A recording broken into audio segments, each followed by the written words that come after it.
Madame, Monsieur, bonjour et bienvenue dans le JT du groupe Revue Fiduciaire. On découvre tout de suite les titres de ce lundi 2 octobre.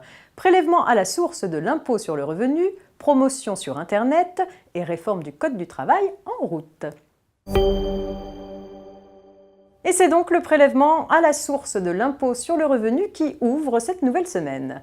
Parmi les nombreuses ordonnances publiées au journal officiel du 23 septembre dernier, l'une d'entre elles entérine le report du prélèvement à la source annoncé par le ministre de l'Action et des Comptes publics en juin dernier.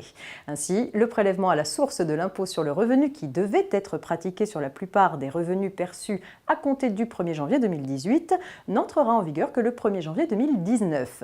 Ce report s'accompagne du décalage d'un an des dispositions transitoires visant à éviter une double imposition au titre de l'année de mise en place de ce mécanisme. En pratique, l'année 2017, qui aurait dû être une année de transition, sera en définitive une année normale. Les revenus de l'année 2017 seront bel et bien imposés dans les mêmes conditions que ceux de 2016. Les contribuables devront donc acquitter en 2018 des acomptes provisionnels ou des prélèvements mensuels s'ils sont mensualisés. Le sort du prélèvement à la source reste cependant suspendu aux conclusions de l'audit et des expérimentations menées cet été qui doivent être transmises prochainement au gouvernement. On continue avec une histoire de promotion sur Internet. Une société fait de la publicité sur Internet pour des produits de musculation. Elle est condamnée en correctionnel pour publicité trompeuse. En utilisant le terme promo, elle a fait croire que le prix affiché était réduit. Bien plus, elle a indiqué une période de promotion limitée pour inciter à acheter rapidement. Or, tout était faux. Les promotions étaient permanentes et faisaient référence à des prix initiaux jamais pratiqués. Cependant, la société fait appel et est relaxée.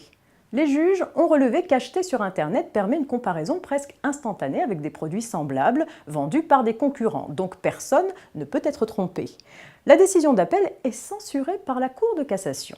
Une publicité est trompeuse dès lors qu'elle est susceptible d'altérer le comportement économique d'un consommateur moyen, normalement informé et raisonnablement averti et avisé. Inutile en pratique de se retrancher derrière un atout d'Internet pour espérer échapper à une condamnation. La réforme du Code du travail en route pour terminer. Tout comme l'ordonnance reportant le prélèvement à la source de l'impôt sur le revenu, les 5 ordonnances relatives à la réforme du Code du travail sont parues au journal officiel le 23 septembre dernier. Ces ordonnances traitent successivement du renforcement de la négociation collective, de la nouvelle organisation du dialogue social avec la création d'une instance unique, de la prévisibilité et la sécurisation des relations de travail et de la pénibilité. Le gouvernement a donc strictement respecté son calendrier. D'ici à la fin de l'année, une série de décrets d'application fera à son tour l'objet d'une publication au journal officiel. À partir de ce moment-là, l'intégralité de la réforme sera en ordre de marche. Fin du JT de ce lundi, je vous souhaite un très bon début de semaine à tous. À demain.